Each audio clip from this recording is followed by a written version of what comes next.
Nagemas! By the way, I'm back guys. At kung nagtataka kayo guys kung bakit bigla na naman akong nawala, kasi naman nawalan kami ng isang team. Pero habang naghahanap ng isa pang member, ay sumali muna ako sa event ng DTI na Yep, You Can Be Your Own Boss. Syempre guys, nag-business pitch tayo at ang nanalo ay ang Nagemas Ilocos Longganisa. And after nyan guys, ay nakahanap rin ako ng isang member at tara, imimit na natin sila.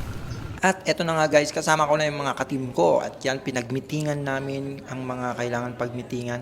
Tapos guys, kumuha na rin ako ng sample ng Ilocos Longganisa upang mag-food tasting kasi itong stock namin ay matagal na. And yun nga, tinikman namin kasi 2 years ang shelf life nito. Tinikman namin ay masarap nga talaga siya. Tapos na kaming mag-meeting, marami kaming napag-usapan. Steps namin sa SOPs, registration ng papel, DTI, BIR, and everything para makapag-proceed na kami for online shops. Ibibigay namin yung natapos na naming supply sa aming marketing at magpa-process ng orders, waybill printer para sa mga online shops.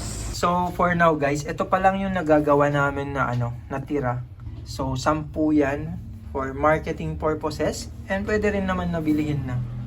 So, bibigay namin sa kanyang lahat ng yan para simulan niya ng mag-market.